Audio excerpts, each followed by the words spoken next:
Ya, ahora sí, ya empezamos. ¿Estamos grabando? Sí, correcto, estamos grabando. Bien. Lunes 21 de noviembre de 2022. Como todos los lunes, a esta hora, entramos en la realidad. O sea, salimos de la ficción, de la fantasía, salimos de las falsas ilusiones y entramos en la realidad. ¿Ok?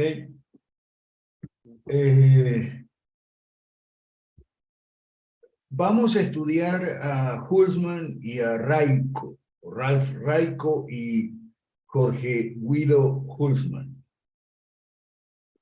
porque es muy grave el daño que se le ha hecho al liberalismo clásico. Y bueno, aquí hay mencionar cuál es el daño, quiénes son los que hicieron daño. El primero que hizo, fíjese, yo puse aquí al energúmeno de Huerta de Soto, que dice, prefiero un comunista a un liberal clásico. El liberalismo clásico ha fracasado, dice Huerta de Soto. Hay que ir por el anarcocapitalismo, dice Huerta de Soto. ¿Ok? ¿Por qué ha fracasado? Porque el Estado no ha parado de crecer, dice Huerta de Soto. ¿Se oye bien, verdad? Sí, sí. Ok. El Estado no ha parado de crecer. Y es lógico que no ha parado de crecer, porque aquí viene el daño. El daño lo hizo Hayek. El daño lo hizo Hayek. Aquí yo en el chat de la realidad cité el párrafo de Axel Kaiser. Cuando en la década de los 40 Sir Anthony Fisher se acercó a Hayek y le contó que quería meterse en la política para frenar el avance socialista en Inglaterra, Hayek le dijo que no perdiera su tiempo en la política. Lo que debía hacer, dijo el profesor Hayek, era financiar intelectuales para cambiar el clima de opinión, o sea, la batalla cultural, ¿ves? Una vez logrado eso, los políticos seguirían las nuevas ideas. O sea, es lo que el profesor Alberto Venegas Lynch dice. Él tiene un gran desprecio por los políticos. Dice siempre lo mismo. Los políticos son seguidores. Nosotros, los intelectuales, somos los que le marcamos el rumbo a la sociedad. Fíjese qué grado de soberbia, de altivez, ¿okay? De orgullo, de vanidad, ¿okay? Nosotros los intelectuales marcamos el rumbo y los políticos son seguidores. Como si Reagan, como si Thatcher, como si Václav Klaus fueran seguidores, ¿okay? Como si fueran seguidores los que hicieron las revoluciones en Europa Central y Oriental, como si Ron Paul fuera un seguidor. No es un seguidor. Siguiendo su consejo, dice Kaiser, tiempo después, Fisher, un empresario exitoso, creó el Institute of Economic Affairs, IEA, o sea, IEA en español, un think tank liberal dedicado a dar la batalla intelectual, sin importar la popularidad de las ideas que defendía.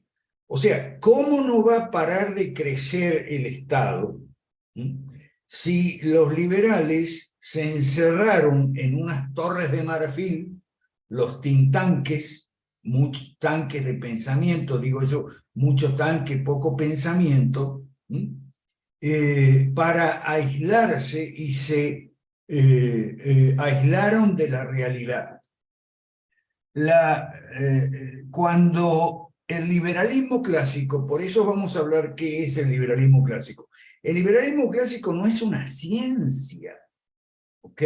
Es una corriente política, es una tradición política centrada en el concepto de gobierno limitado. Y por supuesto, los liberales clásicos siempre han estado hasta, yo diría, bueno, hasta el siglo pasado, en la política, donde deben estar los liberales clásicos, en la política, ¿ok? En la batalla política contra el estatismo, frenando el crecimiento del Estado. Ah, pero no estaban. Estaban reunidos en la sociedad Montpellier al abrigo de la realidad. Y por eso empezaron las teorías locas. ¿De dónde salen las teorías locas? Y de aislarse de la realidad.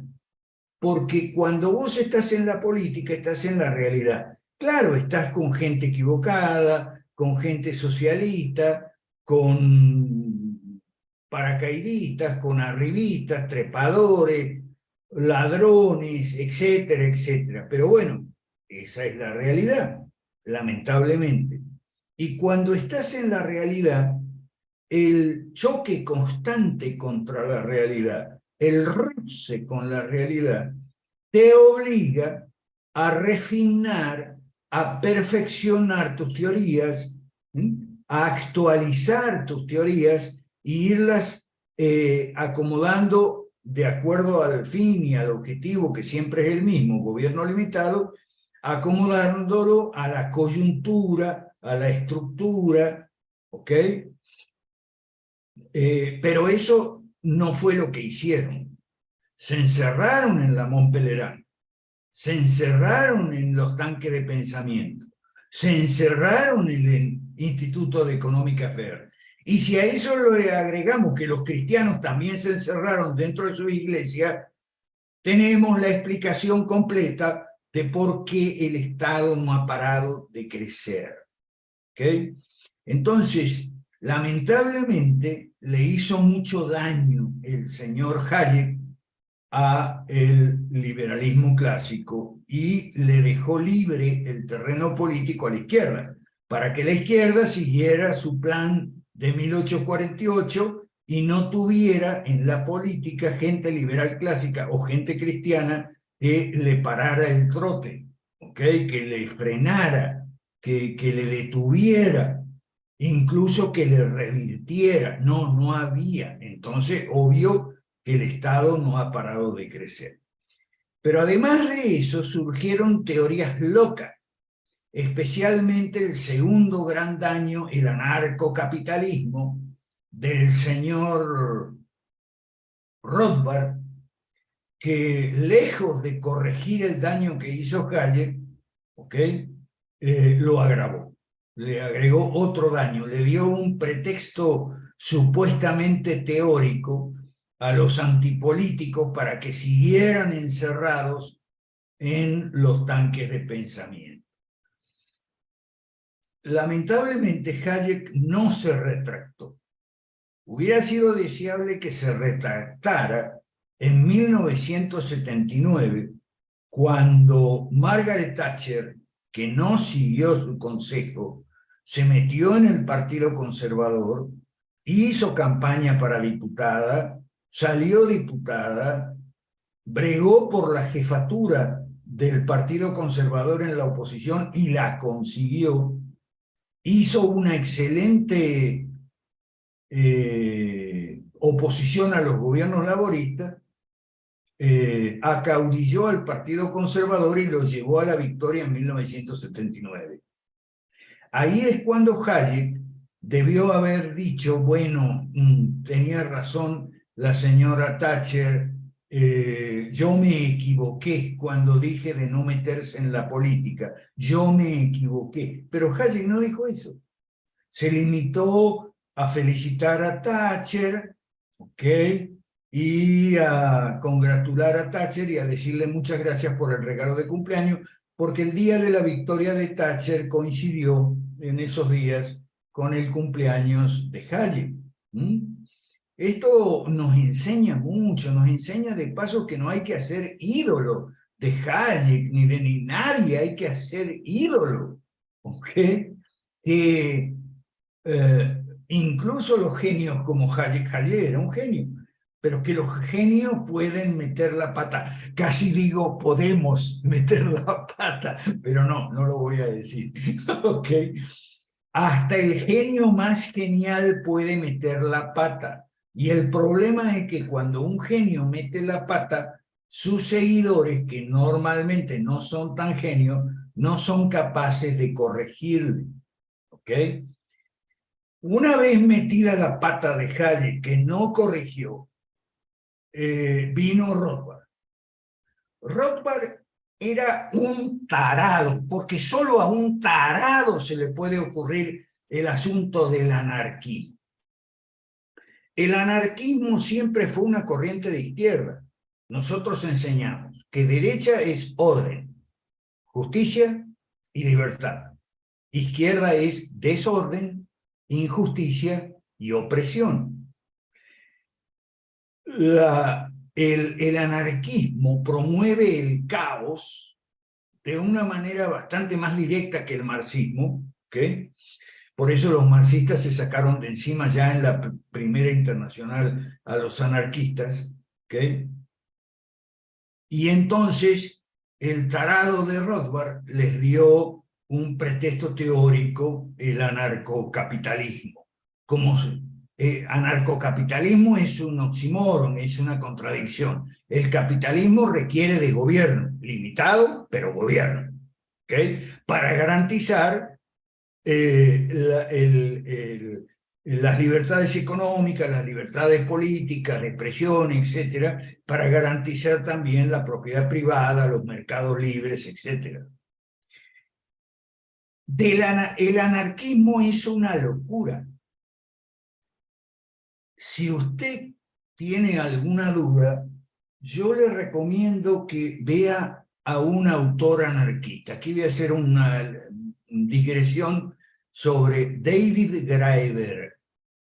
David Graeber, un escritor anarquista que produjo muchos libros estúpidos que fueron traducidos y publicados en 5 o 6 idiomas y recibieron, como siempre, como todo libro estúpido, recibe siempre buenas recepciones y buenas críticas en la prensa y demás. Escribió un libro que se llama Trabajos de mierda, en inglés, Bullshit Jobs, a Theory, o sea, trabajos de mierda, una teoría.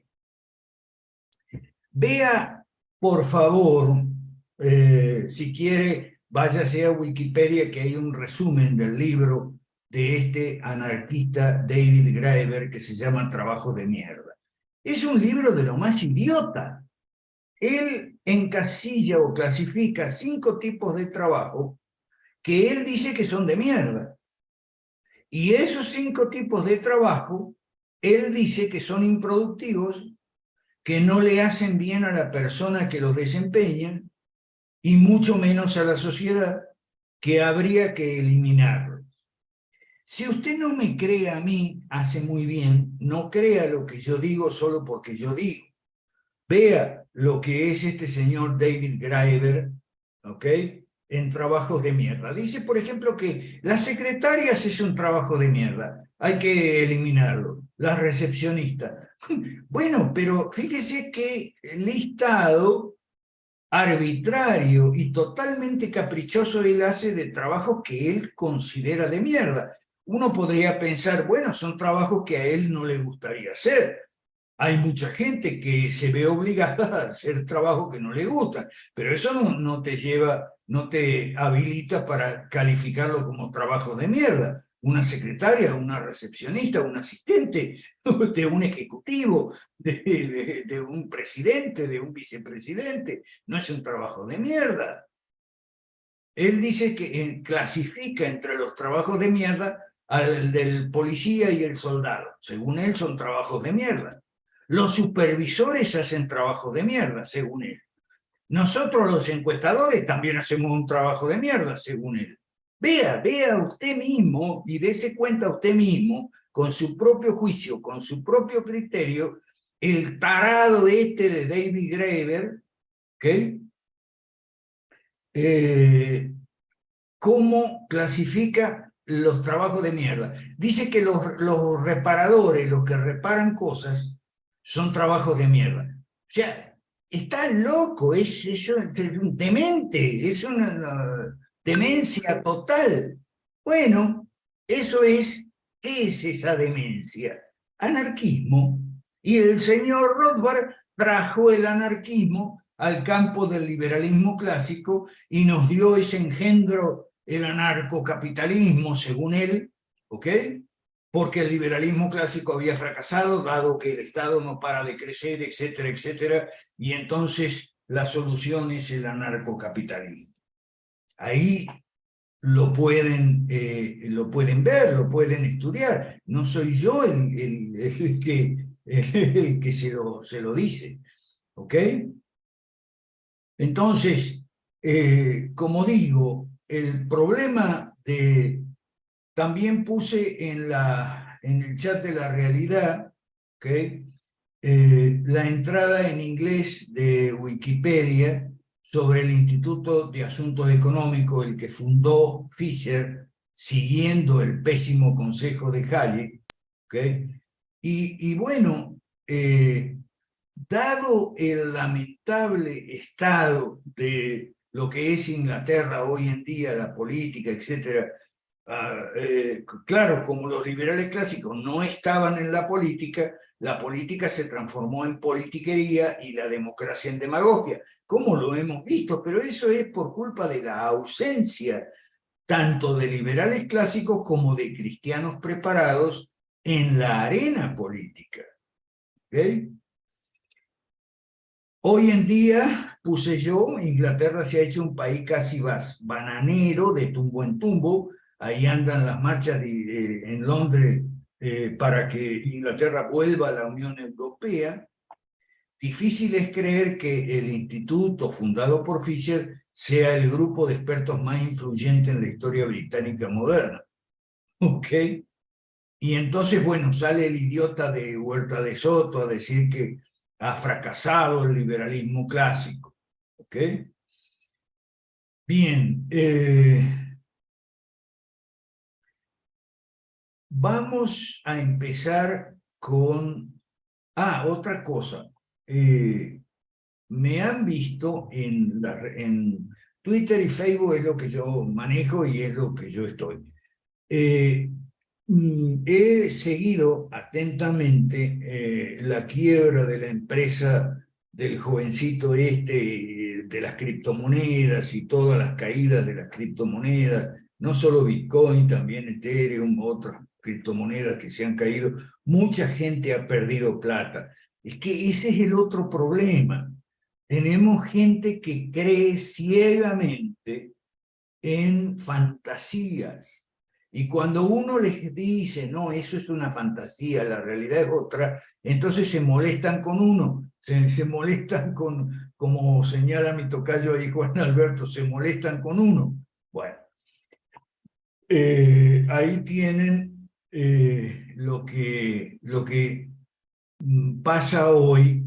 Esta mañana grabamos con José Luis un video de 15 minutos para la plenaria del Partido de Evolución, ¿no? La gente cree en las criptomonedas, cree en toda suerte de falsas ilusiones, cree ciegamente en el anarcocapitalismo, cree que Milei resolverá mágicamente los problemas argentinos, que el AGE va ganando la batalla cultural y los pentecostales que ya llega el rapto. Ahí lo tienen. Por eso es que nos dicen a nosotros que tenemos un problema de comunicación. Sí tenemos un problema de comunicación, pero no es porque nosotros comunicamos mal, es porque la gente está cada vez más estúpida, ¿ok? Y cree sonceras cada vez más grandes. Entonces, la quiebra de FTX, y aquí yo puse la información en el chat de la realidad para el que quiera verlo. La quiebra de FTX, ¿okay? La empresa liderada por este muchachito Sam Bankman-Fried, un chico de esos chicos exitosos, entre comillas, despeinados como Milei y mal vestidos, por lo menos Milei se viste mejor, ¿okay? Y entonces, bueno, perdieron mucho dinero. Yo digo, bien hecho, jódanse, no fue. Bien hecho, jódanse, ojalá hubieran perdido más por creer en tontería. Y que quede claro, las soluciones, entre comillas, del gobierno no son soluciones. La regulación de las criptomonedas, el salvataje de las empresas quebradas no son soluciones. La solución es que la gente que es estúpida tiene que pagar las consecuencias de su estupidez. A ver si alguna vez deja de ser estúpida. ¿Ok? Entonces, lo aproveché mucho eso porque realmente hay gente que ha perdido mucho dinero. Claro, otro dice, bueno, sí, no, pero yo gané. Sí, hubo gente cuando la burbuja de los tulipanes, la famosa burbuja de los tulipanes en el siglo XVIII, que también ganó dinero, sí, pero unos pocos ganan dinero y hay un montonón que pierde hasta la camisa. ¿Ok? Bueno, entonces, para que no digan que soy yo, o sea, yo soy un ignorante en materia de finanzas y inversiones, ¿ok? Pero yo estoy citando a gente como Peter Schiff, gente como Warren Buffett, que no son ignorantes, son inversionistas exitosos de verdad, no muchachitos despeinados, sino exitosos de verdad, ¿okay? Que son muy escépticos sobre las criptomonedas y desde hace mucho, no desde ahora. ¿Okay? Bien, ahí tienen la información en el chat de la realidad. Entonces, hay gente que cree, los pentecostales creen en el rapto. Claro, ahí me salió la tarúpida esta de la langarica de, que no todos creen. Bueno, sí, pero yo estoy hablando en general.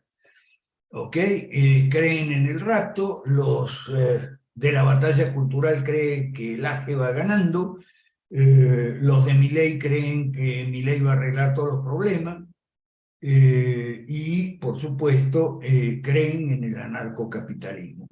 Por eso es que tenemos una barrera de comunicación, más que un problema, tenemos una barrera de comunicación y es que la gente está hablando de otra cosa.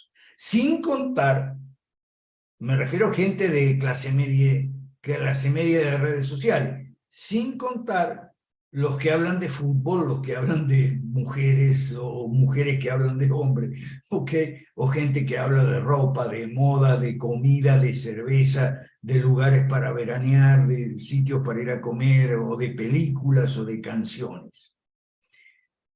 La barrera de comunicación que nosotros tenemos es la propia, para poner un buen símil, es como si una persona llegara a una reunión y quisiera hablar de cierto tema. En nuestro caso, queremos hablar de política, ¿ok? Pero toda la gente en la reunión está hablando de otra cosa. Está hablando, por ejemplo, de politiquería, ¿ok? Sí, que Castillo, hay que vacar a Castillo, etcétera, etcétera. O está hablando de cine, de las películas de Netflix o las series de Netflix, o está hablando de canciones de Maluma, de Dua Lipa, etcétera, etcétera, o está hablando del Mundial, ¿ok? De que Ecuador le metió 2 goles a Qatar, y entonces, bueno, hablan de otra cosa. Como hablan de otra cosa, no nos escuchan a nosotros. Y no solo no nos escuchan a nosotros, sino que nos mandan a callar, porque les interrumpimos sus conversaciones. A lo mejor están hablando de, qué sé yo, de comprar casas baratas, o alquilar, o de cuál es el medio de transporte para irse acá o allá. En fin, están hablando de cualquier otra cosa. O de si la Tierra es plana. O ahora, por ejemplo, en Argentina, si apareció o no apareció el fantasma de una mujer muerta en el hospital Finoquieto. Hay que ver un poco los temas de conversación, porque son temas de lo más variados, cambiantes, ¿ok?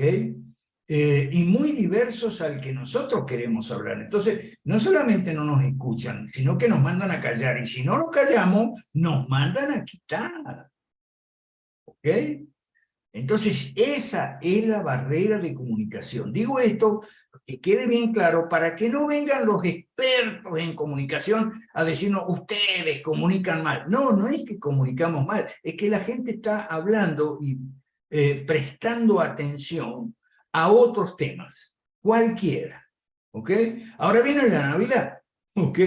Sin contar que los cristianos están muy ocupados peleando entre ellos, no conversando entre ellos, peleando entre ellos. Ahora viene, ya pasó la pelea de Halloween, ahora viene la pelea del árbol de Navidad. ¿Ok? Los cristianos otra vez se van a... El árbol de Navidad, que es pagano, que no... O sea, yo personalmente me ocupo de tratar de explicarle a los cristianos fanáticos pro o contra esto, los bautismos de niños, esto, lo otro, que son temas secundarios muchas veces y que cada quien puede tener una opinión teológica sin que los cristianos debamos romper la comunión, como ha venido sucediendo desde hace cientos y cientos de años entre cristianos, que no hacemos otra cosa que pelear entre nosotros y encarnizadamente. Y yo tengo para mí que esa es una de las causas de la decadencia de Occidente. ¿Ok? Cristianos todo el tiempo peleando unos con otros. Esa, para mí, esa sí es una opinión personal, es una de las causas de la decadencia de Occidente. ¿Ok? Entonces, tenemos, son las 7. Tenemos en el chat algunas intervenciones. Vamos a empezar con este artículo de Hulsmann, porque el liberalismo clásico siempre ha tenido mucho que ver con el cristianismo, desde John Locke en adelante. John Locke es considerado el padre del liberalismo clásico, ¿ok? Y yo creo que con justa razón. John Locke era un teólogo anglicano, aunque influido por las ideas de Juan Calvino. John Locke, ¿por qué el padre del liberalismo clásico? Por aquello de vida, libertad y propiedad.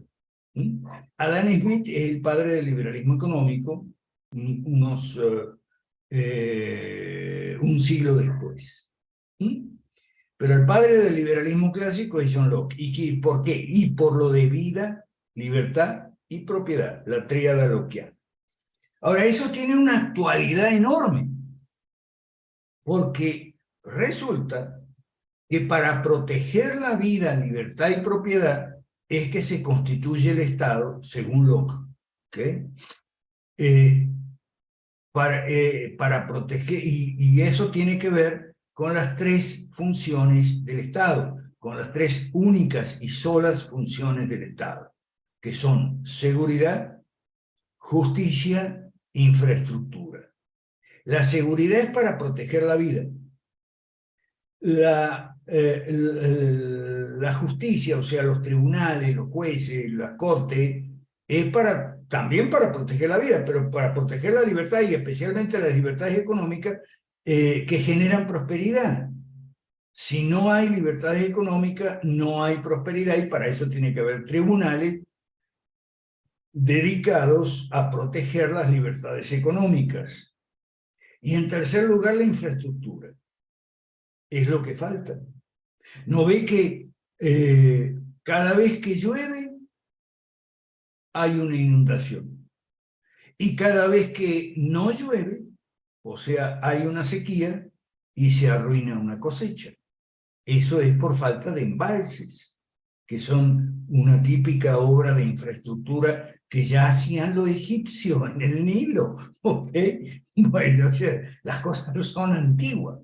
Entonces, los tres derechos humanos, los únicos tres derechos humanos, que son vida, libertad y propiedad, están garantizados por las tres funciones del Estado, que son seguridad, justicia, infraestructura. Ahora bien, son las tres funciones descuidadas, mal atendidas o no atendidas por el Estado y los gobiernos hoy en día. Y eso se ve en las encuestas. Ah, pero según David Graeber, los que hacemos encuestas somos trabajo de mierda.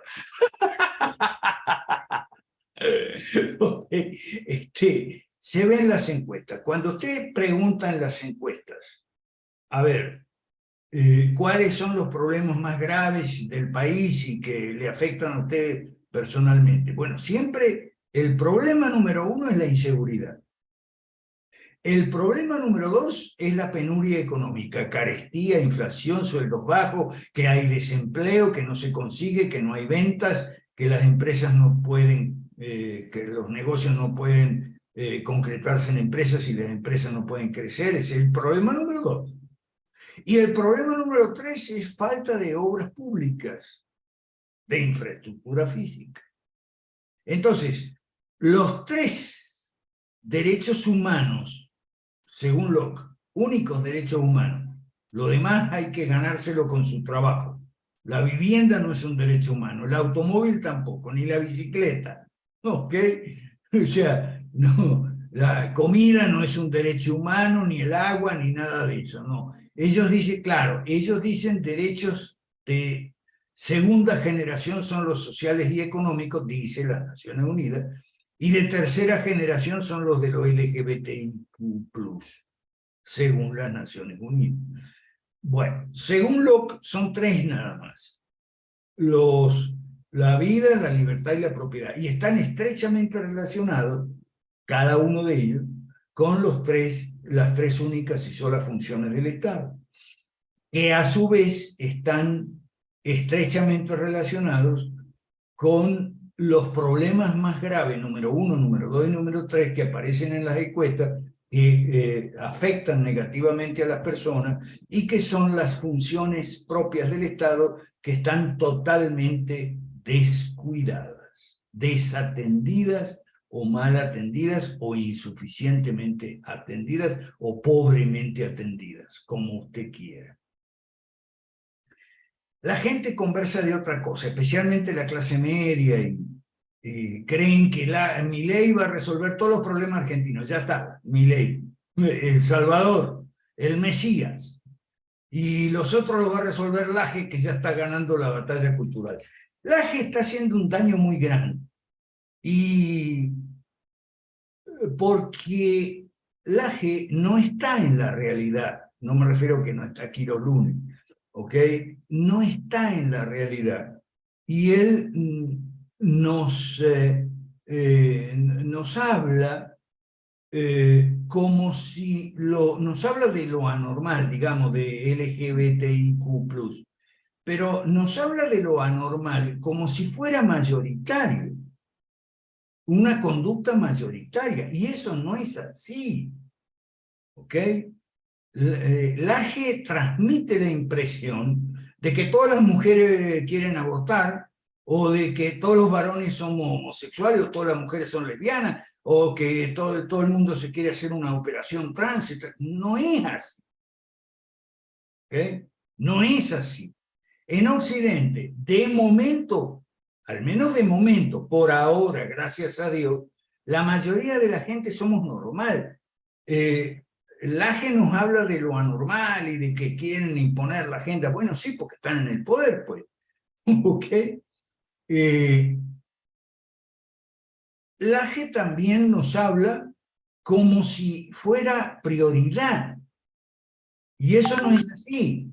Salga usted a la calle, pregúntele a un albañil o a un trabajador cualquiera, a un kiosquero, ¿ok? Pregúntele sobre la teoría queer o sobre la cultura cosplay, todo esto de los transexuales y todo eso, y no sabe. O sea, no es una prioridad, no es un problema prioritario. La gente nos quiere hacer creer que es un problema prioritario. No es prioritario. Lo prioritario es la inseguridad, la carencia económica, el pobre nivel de vida y la falta de obras públicas de infraestructura. Eso es lo prioritario. ¿Ok? Porque la gente transmite la impresión como si la ideología de género se estuviera imponiendo a lo normal. Ahora no es así. Claro, ¿por qué transmite? Porque él se presenta a sí mismo, él se exalta a sí mismo como el combatiente que está combatiendo contra la ideología de género y le está ganando la batalla cultural y humilla a este, masacra al otro, etcétera, etcétera. ¿Ok? Pero ese es otro mundo, es el mundo de la clase media, el mundo de los youtuberos, el mundo de las redes sociales. ¿Ok? Bien, entonces, dicho esto, vamos a entrarle un poquito aquí,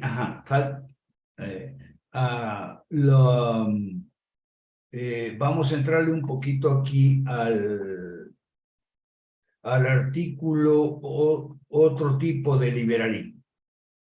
Es el prólogo a un libro muy importante de Ralph Raico que se llama El lugar de la religión en la filosofía liberal clásica, de tres autores: Benjamin Constant, un francés; Alexis de Tocqueville, un francés también, pero escribe sobre Estados Unidos; y Lord Acton, un inglés. Holzman hace este prólogo al libro de Raico y con toda justicia considera que el libro de Raico es una historia del liberalismo clásico. ¿Ok? Por lo menos estos tres autores que son muy importantes, Benjamin Constant, Alexis de Tocqueville y Lord John Dalbert Acton. Entonces, por eso, considerando que está haciendo el prólogo a una historia del liberalismo clásico, antes de Hayek y antes de Rothbard, ¿ok? Lo que es la tradición histórica del liberalismo clásico, como corriente política, no como ciencia. O sea, no es una ciencia el liberalismo clásico. Es una corriente política, ¿ok?, que propugna, defiende, impulsa el concepto de gobierno limitado a solo tres funciones para defender tres derechos humanos que son los únicos derechos humanos que merecen ese nombre. ¿Ok? Entonces, considerando que está haciendo un prólogo para ese libro, que es una historia del liberalismo clásico y de sus relaciones con la religión, ¿okay?, de sus estrechas relaciones con la religión cristiana, entonces empieza así: religión y libertad, pocas cosas son más polémicas entre los libertarios hoy en día, pueden distinguirse al menos cuatro posturas. Una postura sostiene que religión y libertad son esferas separadas, herméticamente separadas. Cualquier punto de contacto histórico es accidental o casual. Esta es la postura 1. Viene la postura 2. De acuerdo con la postura 2, religión y libertad son antagónicas. Por eso, vean que esto es muy actual, ¿no? Recién acaba de poner Gloria Álvarez, que está en esta postura 2, que la libertad en Occidente se ha conseguido a pesar de la religión y no gracias a la religión. Esta es la postura 2. Sus defensores ven en la religión el enemigo mortal de la libertad individual, un enemigo de la humanidad, mayor incluso que el Estado. ¿Sí? ¿Ok? Bien. Esa es la postura 2. La postura 3 cree que religión y libertad son complementarios. Por un lado, los hombres piadosos, o sea, religiosos, las personas religiosas, facilitan la operación de una sociedad con un gobierno mínimo o sin ninguno. ¿Y por qué? Por el concepto cristiano de autogobierno. ¿Ok?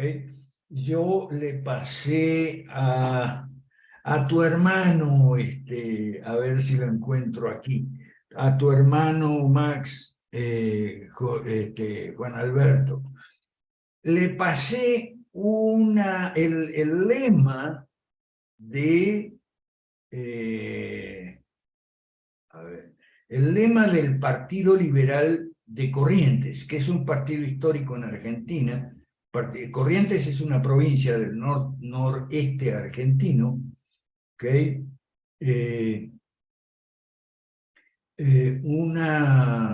Un partido muy histórico en Argentina, es el partido más antiguo de Argentina, el Partido Liberal de Corrientes. Y este Partido Liberal de Corrientes tiene un lema, no, aquí no lo encuentro. El lema me lo acuerdo en español, pero lo estaba buscando en guaraní, que es una lengua indígena que se habla en Corrientes. ¿Ok? ¿Cuál es el lema? El lema dice así: yo sé controlarme. Eso es autogobierno. Yo sé controlarme. Y esa es la forma como en guaraní se expresa la idea de libertad. Yo sé controlarme. ¿Ok? Yo sé controlarme implica, en términos de cristianismo bíblico, autogobierno. O sea, si yo sé controlarme, si yo sé gobernarme a mí mismo, y gobernar, por supuesto, mi familia, mi empresa, mi hacienda, etc., ¿okay? Entonces, resulta que yo no necesito gobierno. Pero el gobierno se justifica porque hay personas que no saben controlarse. Hay personas que atentan contra la vida, contra la libertad y contra la propiedad de otras personas. Entonces, para esos que no saben controlarse, que no son capaces de autogobernarse, para ellos se necesita gobierno. ¿Ok? Estas son ideas del liberalismo clásico que no las van a encontrar en los tanques pensamientos. Bien, sigamos con Husserl. Entonces, la postura 3 cree que la gente religiosa facilita la operación de una sociedad con un gobierno mínimo o sin ninguno. Por eso es que en esta postura 3 vamos a encontrar a muchos, no sé si la mayoría, tal vez sí, de los padres fundadores de los Estados Unidos, ¿okay? Que afirmaron algo así como el esquema de gobierno limitado, delineado como aspiración en la Declaración de Independencia y de manera operativa, legal, en la Constitución. El esquema de gobierno limitado solo puede funcionar en una sociedad donde las personas sean capaces de autocontrolarse. ¿Ok? Esta postura 3. Por un lado, la religión cristiana facilita la operación de una sociedad con un gobierno mínimo sin ninguno, y por otro lado, las libertades políticas, dice Husserl, facilitan la vida religiosa como cada uno cree adecuado. No como ahora, que están entonces, no, que el árbol de Navidad, no. Bueno, viejo, hermano querido, si tú crees que el árbol de Navidad es una cosa pagana, que no es cristiana y tal, entonces no lo pongas en tu casa. Pero resulta que mi familia, mi mamá, mi chico, mi niño, quieren tener un árbol de Navidad y es más, quieren tener regalos también. Entonces yo no les voy a quitar el árbol de Navidad, pero no te pongas, no cortes la comunión conmigo porque tenemos esa discrepancia. ¿Okay?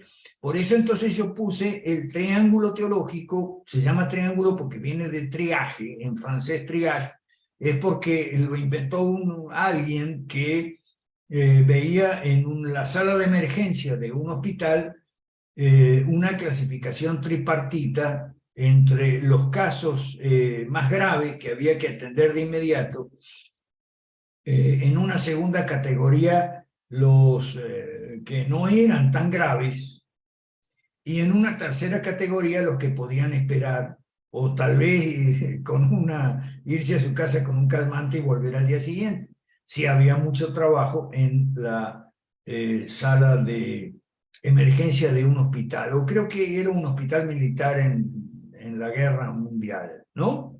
Entonces decía, bueno, en el cristianismo también hay temas que son de primera importancia, temas de primera prioridad. ¿Cuáles son? Y bueno, la Trinidad, la divinidad de Cristo, o sea, los que están en los credos históricos, el credo de los apóstoles, el credo de Nicea y el credo niceno-constantinopolitano. Si usted no cree en eso, no, entonces no es cristiano. ¿Okay? Pero hay otros temas, como hablábamos ayer domingo en la iglesia con mi pastor Alan Sánchez, hay otros temas que no son de primera importancia. Entonces, y hay una tercera categoría de temas que son de importancia adiafórica, quiere decir importancia periférica, ¿ok? Periférica. Entonces, por esos temas no vamos a romper la comunión, no vamos a caernos a anatemas. Esa es la costumbre del anatematicismo, ¿ok? En lugar de decir los cristianos ahí, bueno, mira, yo no voy a poner árbol de Navidad porque a mí no me gusta. No, tú no tienes que ponerlo, tú eres anatema. ¿Okay? No, no, eso es anatematicismo. Para mí, lo único anatema, bueno, salvo los credos, ¿no? Sacando el asunto de los credos. Lo único anatema, yo le digo a Alan, ahí tenemos una diferencia fundamental. A Alan le gusta la piña en la pizza. Para mí eso no es solo anatema, eso es condenación eterna. Apostasía, herejía. La piña en la pizza, imagínense. La pizza hawaiana. No, por favor. Entonces, finalmente entramos en la cuarta postura, que es la religión, y en particular la fe cristiana, es fundamental para la libertad humana, tanto respecto de la historia como a nivel conceptual. ¿Ok? Casi como sin fe cristiana, pero fe cristiana de verdad, no esas cosas que andan por ahí. Entonces, si se pierde la fe cristiana, se pierde la libertad. Esta es la postura número 4. Es aquella fíjese una cosa importante, nadie me ha preguntado si Husman es cristiano o no.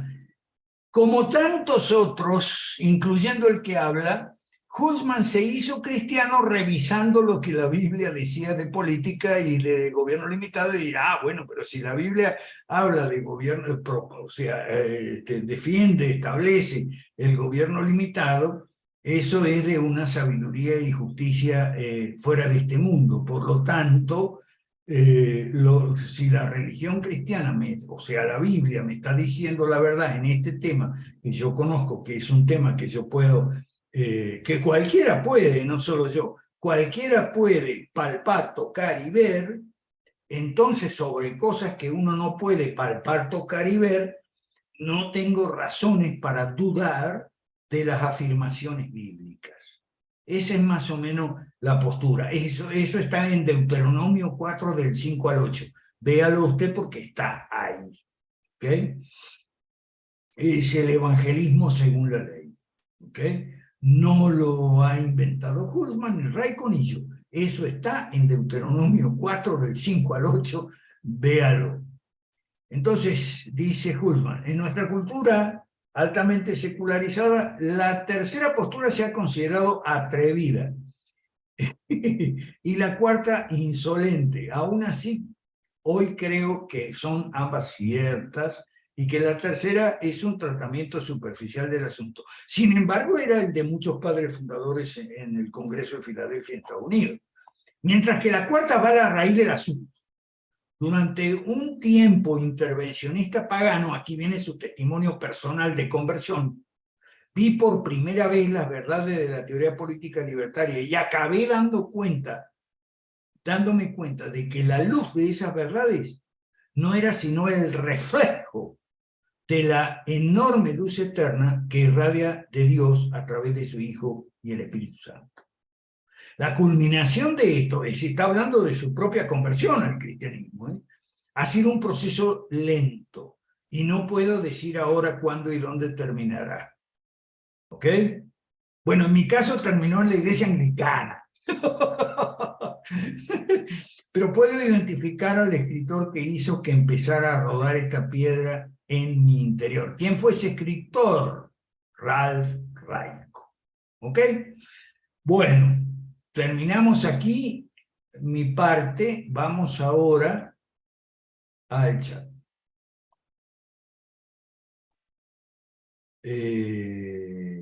A ver. Freddy Asensio, claro, Freddy, por supuesto, por seguir a los intelectuales, Tintanque, estamos como estamos. No a todos los intelectuales, sino a los intelectuales altivos, vanidosos, engreídos, orgullosos.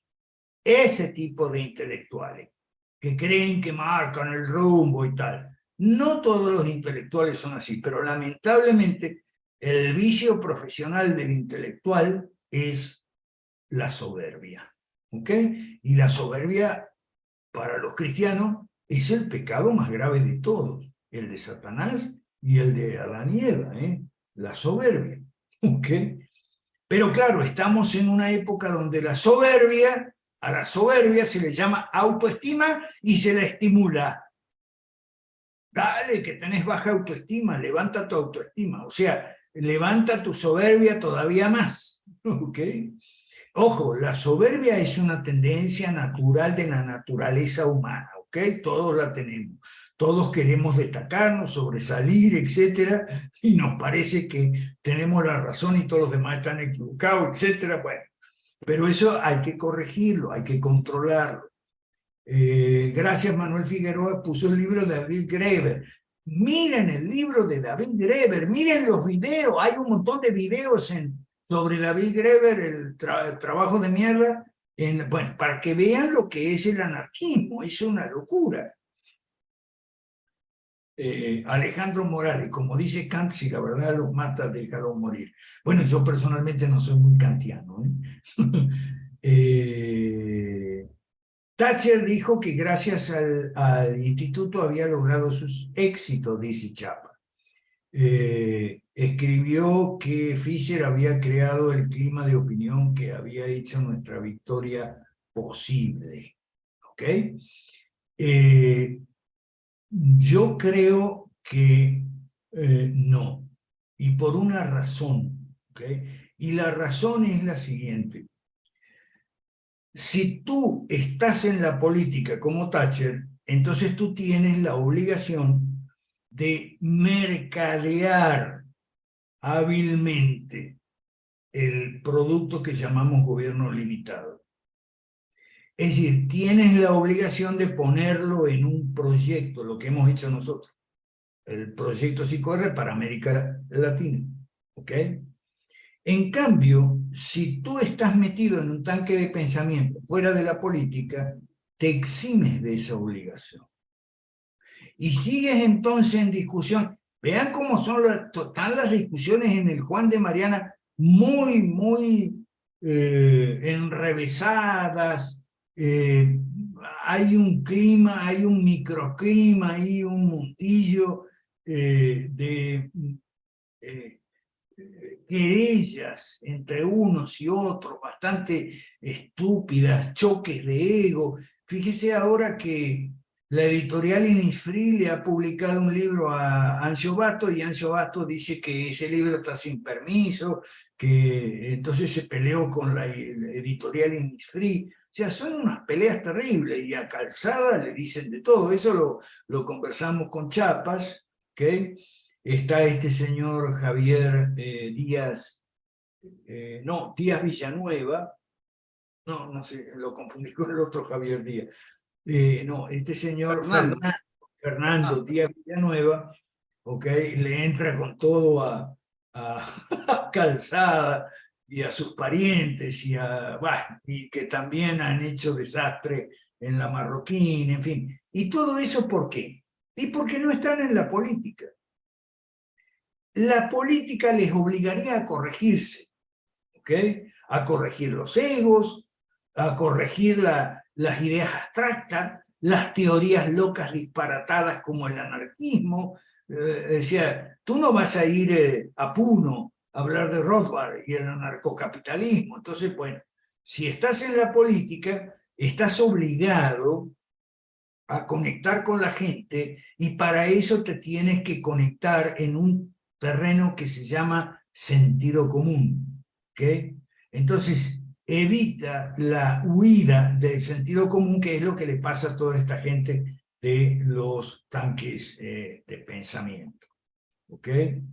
O sea, yo creo que, Chapas, yo creo que eso lo dijo Thatcher un poco por gentileza, por reconocimiento y tal. Y sobre todo porque Thatcher, no, como buena política, no era soberbia. ¿Okay? La que hizo cambiar el clima de opinión fue Thatcher, no el instituto. Pero Thatcher, como toda persona humilde, buena cristiana, metodista ella, no era anglicana, ¿ok? No es soberbia. Y entonces no le gusta atribuirse los méritos, atribuirse el crédito. Entonces dijo, muchas gracias, Anthony Fisher, el instituto es el que cambió el clima de opinión. El que cambió el clima de opinión fue Thatcher. Lo que pasa es que Thatcher, buena cristiana, humilde, no se lo va a decir. ¿Ok? Dice Edwin Vela, hay personas que son dominadas por su lengua y sus palabras son instrumentos para dañar, matar el alma y muy pocas lo usan para edificar, construir. Sí es verdad, sí es verdad, sí es verdad. Bueno, a ver, no hay más en el chat, está mi tocayo ahí y Jorge Chapa levantando la mano. Si nos... Ok, vamos con Ugas y con Chapa, dale. Ok, gracias, tocayo. Sí, mira, lo que yo quería era de alguna forma describir estos anarcocapitalistas, estos Lajes también, Márquez, Gloria Álvarez, etcétera. A mí me da la impresión que cumplen una función única: confundir a la gente. ¿Ok? Mira, cuando uno discute con alguien, hay una discusión que es ideológica y hay una discusión que es programática.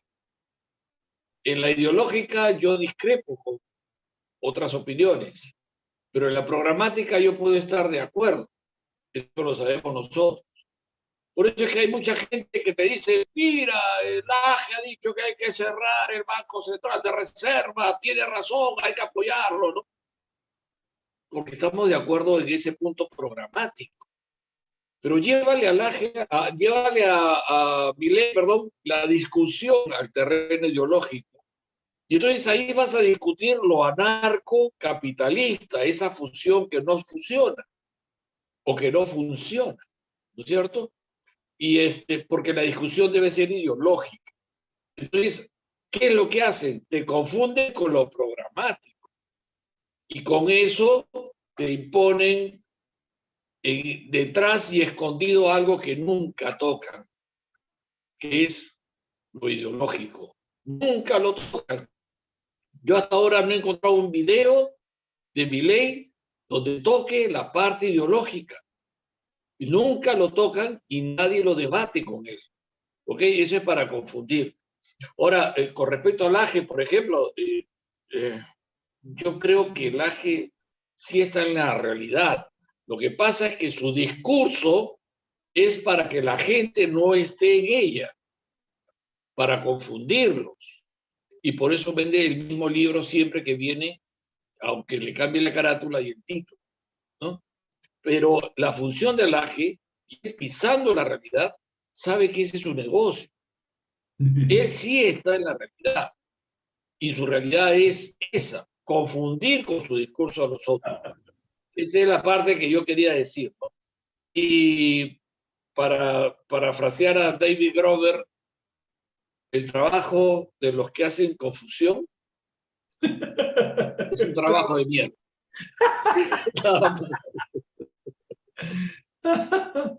Bueno, por eso, gracias por la diferencia entre lo ideológico y lo programático. En lo ideológico nosotros somos liberales clásicos y fusionistas. ¿Okay? Ahora, en lo programático, y la mayoría de nosotros, no todos, somos cristianos, de diferentes denominaciones.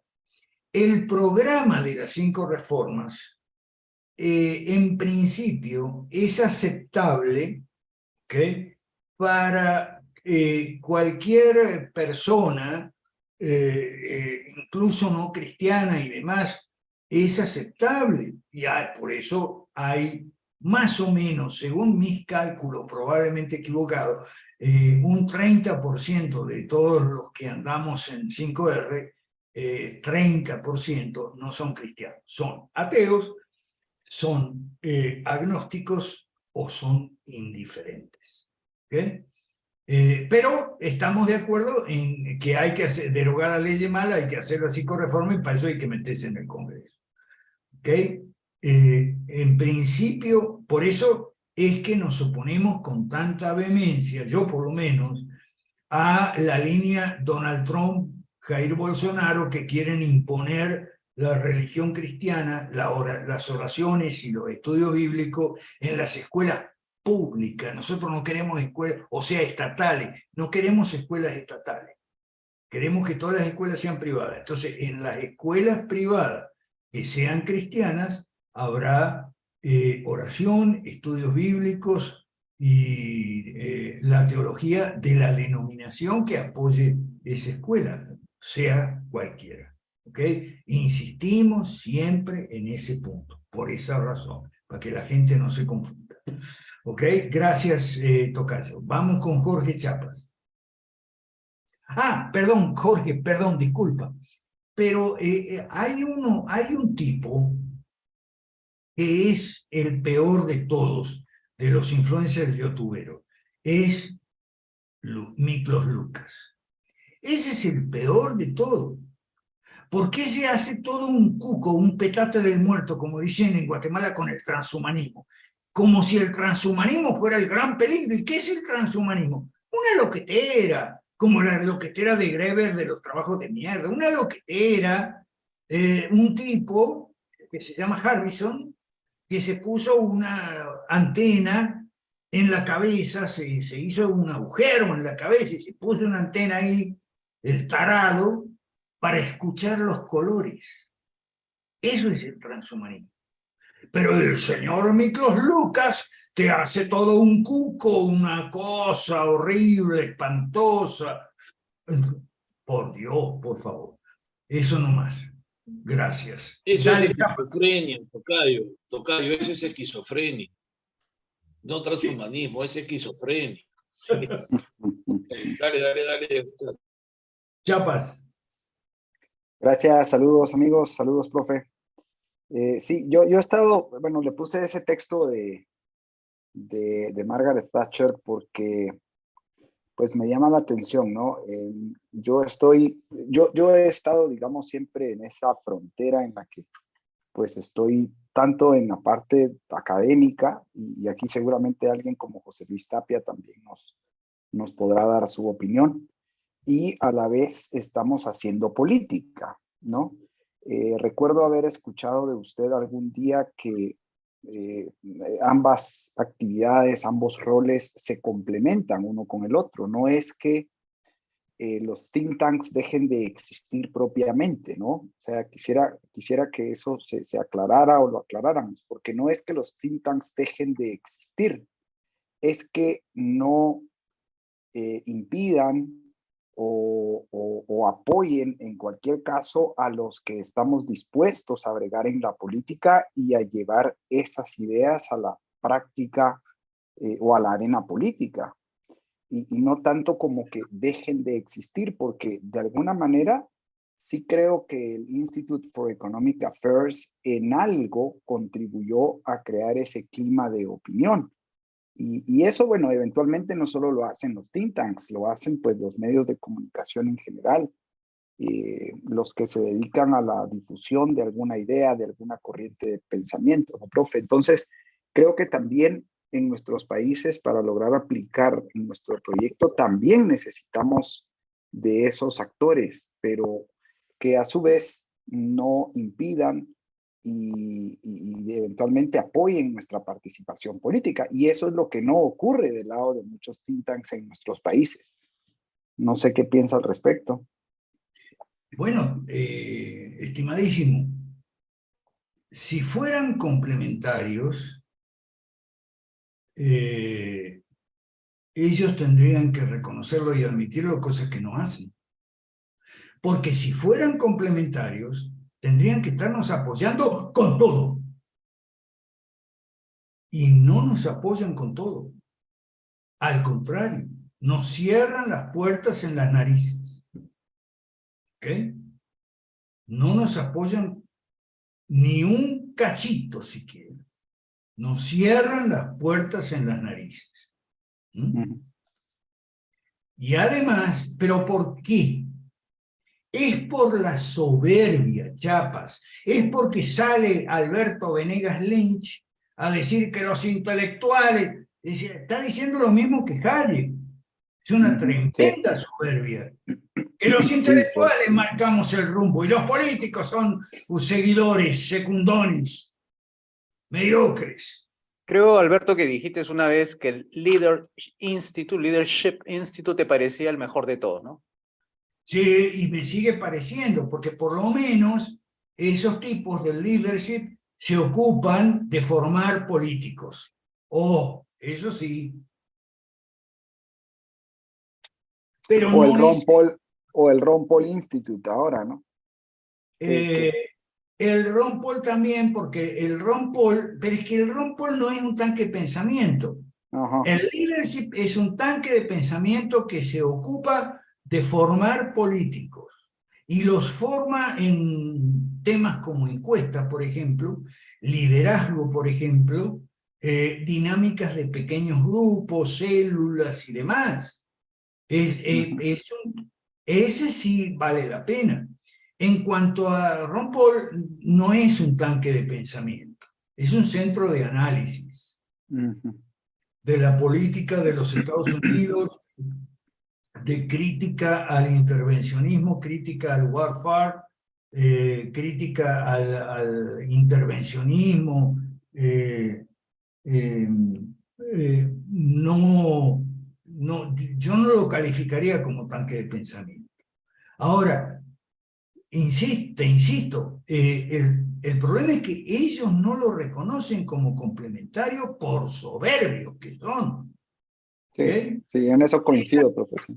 Esa creencia en que los intelectuales somos los que dirigimos el tráfico aquí y los políticos son conductores que van pasando y tienen que obedecer las órdenes de nosotros. Eso por una parte. ¿Okay? Por otra parte, si fuesen complementarios, no solo nos estarían apoyando a nosotros, no estimularían las teorías disparatadas, locas y caprichosas, anarquistas de Huerta de Soto, que sale y te dice que él no quiere saber nada con liberales clásicos. ¿Me explico? Sí. No harían eso. Esa es la función de los confusionistas, Alberto. Evitar que el concepto liberal clásico sea aceptado. Esa es la función. Y lo he notado en todos y cada uno de ellos con sus diferentes corrientitas o estilos, qué sé yo. Pero esa es la función de ellos. ¿Ok? Y esos hacen un trabajo de mierda. O sea, no harían, o por lo menos, digamos, otra cosa que ellos hacen. Si fuesen complementarios, entonces no se embarcarían muchos de ellos en la guerra contra el cristianismo, la guerra contra la religión, etc. O sea, son cosas que no harían. ¿Okay? Cerrarnos la puerta en las narices, alimentar teorías estrambóticas que confunden, como bien dice Juan Alberto, ¿okay? O alentar a gente que promueve la guerra contra los cristianos y contra la religión y todo eso. Por eso estamos estudiando a Hulsmann. Es gente que se ha salido de la tradición histórica del liberalismo clásico, ¿okay? Que siempre fue de mayoría cristiana, aunque no en su totalidad. De hecho, bueno, Jefferson era deísta, Jefferson no era cristiano, pero apoyó una por una todas las cláusulas, redactó, tanto la Declaración de la Independencia, que hablan de un creador, que nos da unos derechos inalienables, como la Constitución y tal. Y dentro del concepto de separación iglesia y Estado, no hay iglesia oficial en Estados Unidos, ¿ok? Y bien que les costó a los redactores de la Declaración de la Independencia y la Constitución de Estados Unidos la pelea con muchos estados de Estados Unidos, como Virginia y demás, que tenían religión oficial, entre ellas la mía, que era el anglicanismo, la iglesia anglicana, que allá llaman episcopal, era la iglesia oficial. Bien que les costó, pero lo hicieron. ¿Okay? Franklin no era cristiano tampoco, ¿okay? Pero lo hicieron. El concepto era gobierno limitado. En cambio ahora, que los tanques de pensamiento, ¿qué es lo que producen? Un energúmeno como Huerta de Soto que sale a denigrar del liberalismo clásico, diciendo que el Estado no ha parado de crecer. Y claro, si se han metido todos en esas burbujas académicas, ¿okay? O sea, no sé, para mí está clarísimo por qué el Estado no ha parado de crecer. Y hay otro elemento, profe, también, no sé si esté de acuerdo, pero yo siempre he insistido en que es el miedo a ejercer los riesgos o a superar los riesgos que implica ser político, ¿no? Parece que en sus burbujas académicas permanecen intocables, permanecen, no sé, no pueden ahí perder su identidad, su prestigio, no sé, y mientras que en la política podrían llegar a hacerlo, quizás es porque tienen mal ese concepto de política y lo confunden con la politiquería, ¿no? No sé, me parece que hay un miedo enorme ahí. ¿No? Pero yo me niego a pensar que están confundidos porque son intelectuales. ¿Cómo un intelectual va a estar confundido? Confundido debería estar un humilde mortal como nosotros, que no es intelectual, bueno, yo por lo menos no soy intelectual, ¿ok? Pero ellos que se supone que son intelectuales, ¿cómo que van a estar confundidos? No. Y ese caso que tú dices, el caso de Zanotti. Sí, yo los apoyo, pero calladito, que no se vaya a enterar los otros porque, o sea, públicamente no nos apoyan ni nos va a apoyar y nos lo dijo además, con toda claridad. Entonces... Pero ese es porque están en su zona de confort, ¿no? O sea, es más fácil estar en el salón académico y quedarte en esas cuatro paredes, ¿no? Que salir a hacer un partido político, ¿no? Y enfrentar todas las consecuencias de meterte en la política. Entonces, además se acomodan, el personaje que has mencionado se acomoda al rector que está de turno, ¿no? O al financista que da el dinero a la universidad, ¿no? Y ahí se acomodan, ¿no? Y cuidan más su sueldo que otra cosa, ¿no? Entonces, para haber salido de tantas universidades como tú, ¿no? Para haberse corrido el riesgo de ser echado tantas veces, hay que tener otras cosas, ¿no? Hay que tener otras cosas, ¿no? Claro. Y después otra cosa, estimadísimo Jorge Chapas. ¿Por qué al final terminan apoyando a la derecha mala? ¿Por qué Laje y Milei vinieron aquí a México la semana pasada a apoyar a toda la derecha mala? No. Apoyan a la derecha mala, y una derecha mala que es terrible. Aquí en México, por ejemplo, están nominando para jefe de la oposición a un ex morenista del partido de López Obrador, y ese parece que va a ser el Ricardo Monreal, se llama, búsquelo por ahí, que parece que va a ser el jefe de la oposición contra Morena y López Obrador.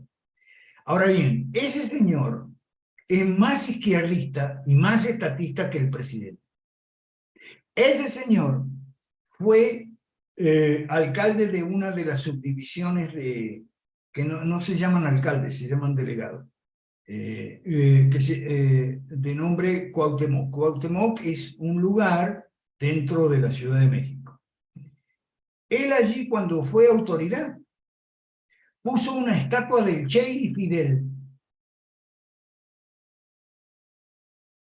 Y a esos son los que viene Laje y Milei a apoyar. ¿Estamos mal? ¿Estamos locos? ¿Qué pasa? No me pueden decir que están confundidos. Todo porque la reunión de aquí, te estoy hablando de la reunión de la semana pasada, la organizó un señor Verástegui, un activista pro vida, católico, Sí. que no tiene la menor idea de nada, un tipo que era actor de cine y telenovelas. A eso están apoyando. Actor de cine y telenovela, como aquel que fue primer ministro, ¿cómo se llamaba Juan Alberto en Perú? Que era actor de cine y telenovela. Ah, sí, sí. Me olvidé de su nombre.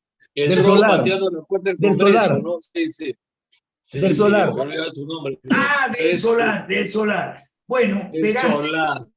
Verástegui es como del Solar, un tipo que era actor de así carilindo, galán de telenovela, como del Solar, pero en versión católica provida.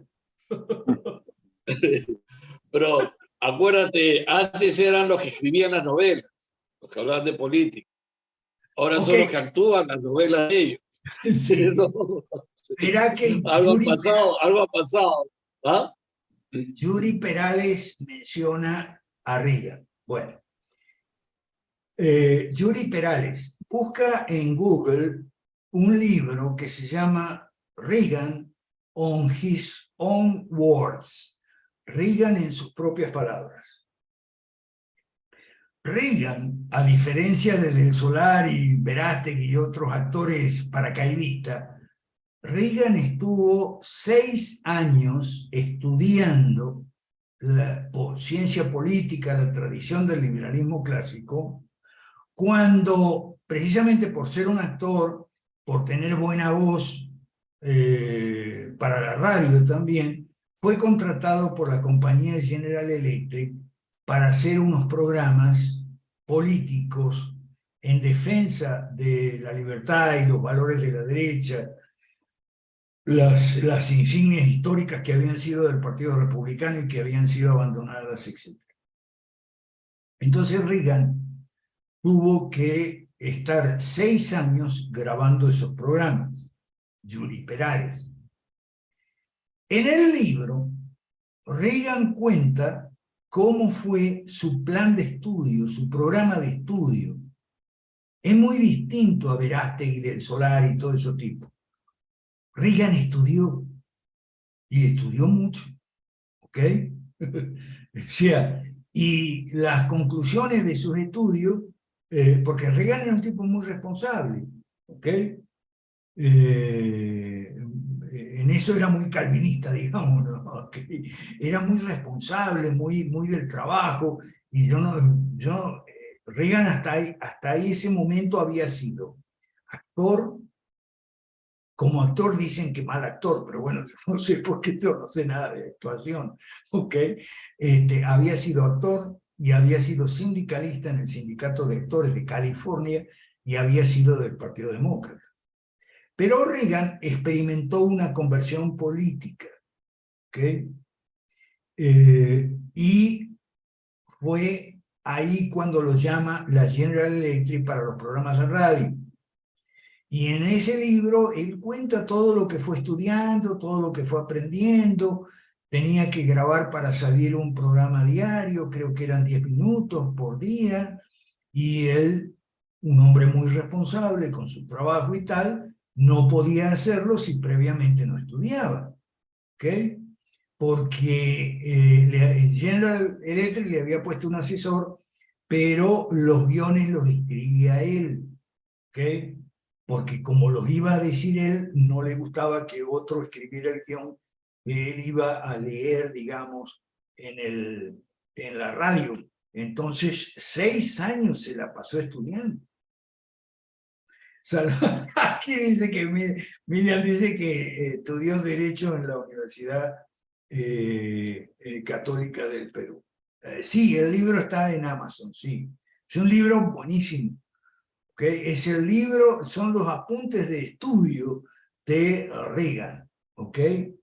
En México a los alcaldes le dicen presidente municipal, pero en la Ciudad de México le llaman delegaciones a eso.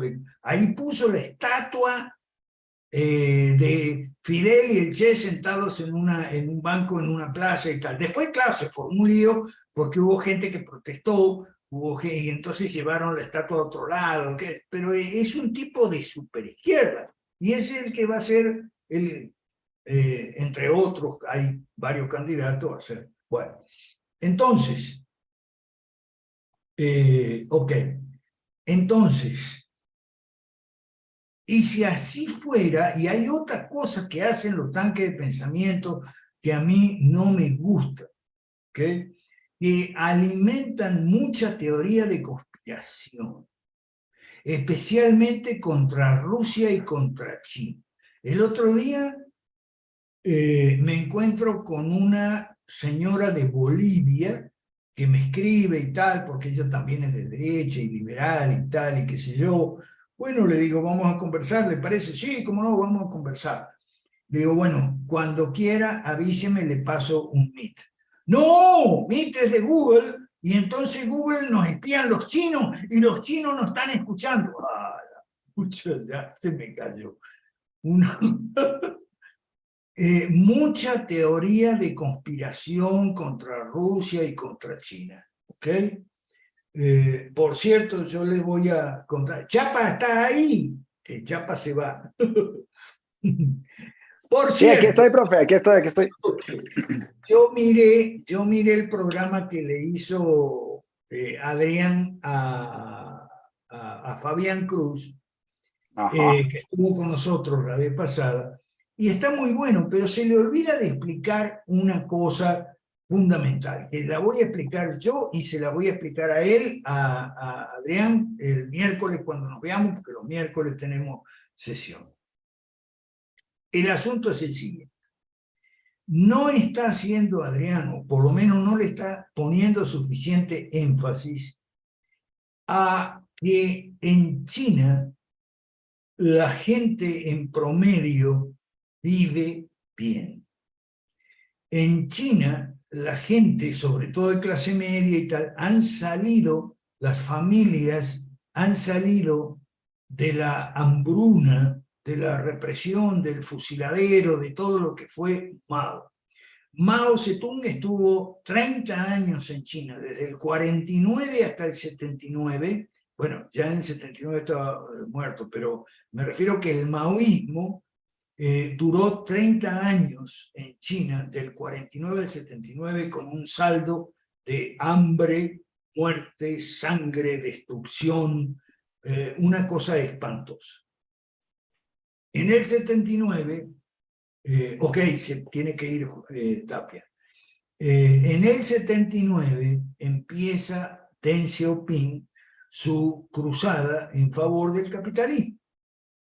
Y Adrián pone un chiste muy bueno, que lo voy a contar. Total, en mi reloj faltan 2 minutos. Mira, el chiste es el siguiente. ¿Cómo fue que China se volvió capitalista? Muy simple. Dice el chiste, que no se sabe si es una leyenda o si es una realidad, que el señor Deng Xiaoping fue a una de estas recorridas que hacen los políticos por todo el país y tal, revisando las granjas y las haciendas, y encontró, y hablando con los productores, y encontró un productor de sandías. Entonces le pregunta al productor de sandías, ¿cómo va aquí la producción y cómo se hace y tal? Entonces el productor le dijo, sí, muy bien, nosotros aquí hacemos como manda la ley, digamos, ¿no? Como nosotros producimos sandías, y lo que hacemos es lo siguiente: las 30, de cada cosecha, las 30 primeras sandías son para el Estado, la comuna, cooperativa, la verga, no sé lo que sea. Las 30 primeras sandías son para el Estado. No, perdón, son para mí. Y las que queden, el resto es para el Estado. Las 30 primeras son para mí y el resto es para el Estado. Muy bien, dice Deng Xiaoping. ¿Pero cuánto produce cada cosecha? 30, le dice otro. O sea, produzco para mí y para el Estado no produzco. Ahí fue cuando Deng Xiaoping impulsó el capitalismo. Le dijo, mire, ahorita vamos a hacer al revés. De cada cosecha, las 30 primeras van a ir para el Estado y el resto se las queda a usted. Ahí empezó la producción.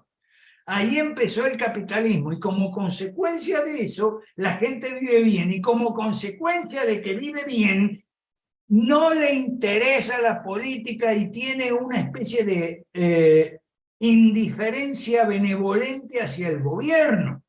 No es como en Occidente, que a la gente le va mal. En China no le va mal a la gente, por eso tiene una indiferencia benevolente con el gobierno y el sistema político que se llama comunista, pero desde el 79, o sea, desde hace más de 40 años, la gente salió de la pobreza y vive bien. La gente puede mandar sus hijos al colegio privado, puede mandar, de hecho usan mucho la clase media emergente. Bueno, que ya dejó de ser emergente porque se emergió. La clase media emergida, habría que llamarle, manda a sus hijos al colegio, y también actividades extracurriculares de enseñanza de idiomas, enseñanza de artes marciales, enseñanza de música, de poesía, etcétera, etcétera.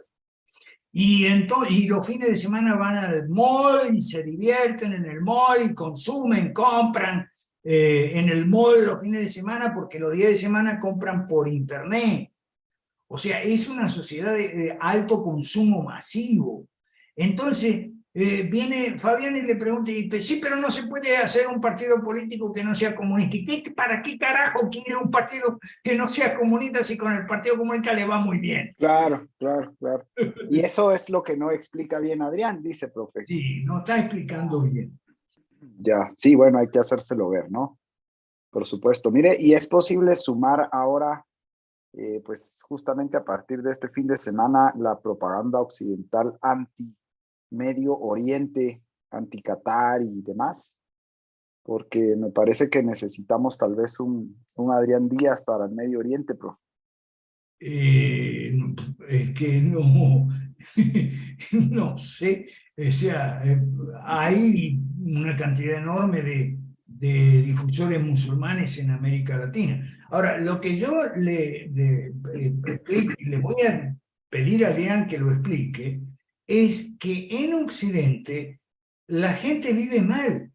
La gente no le alcanza el sueldo, no hay empleo, etcétera, etcétera. Y es por eso que lejos de tener una indiferencia benevolente hacia la política y el sistema de gobierno, vive furiosa con toda razón, vive furiosa contra el sistema político, de gobierno, etcétera, porque vive mal, porque no le alcanza el dinero, porque tiene que recortar gastos, porque no puede mandar a sus hijos a un buen colegio, porque no puede comprar ropa cuando llega la Navidad, ¿ok?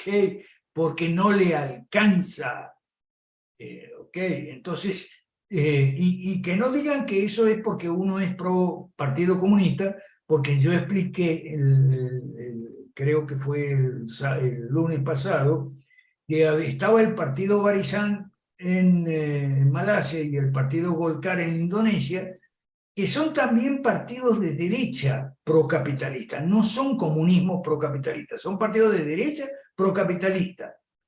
Y no son partidos únicos, son partidos hegemónicos o dominantes.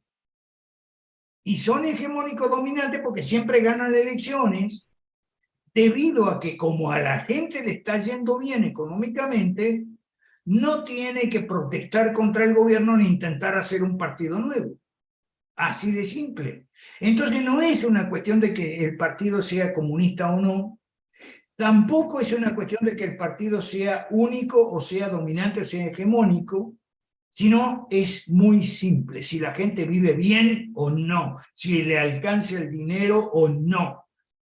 ¿Okay? Nosotros lo hemos dicho muchas veces que en esa famosa discusión de si la gente vota con el corazón o vota con el cerebro, nosotros pensamos, por lo menos yo lo que he visto en las encuestas, que vota con el bolsillo, no con el cerebro ni con el corazón, sino con el bolsillo. Entonces, bueno, mientras el bolsillo esté lleno, ¿qué vas a protestar contra el gobierno, el sistema político, el partido único? ¿Vas a salir a gritar que hacen fraude o que persiguen a los periodistas opositores o lo que sea?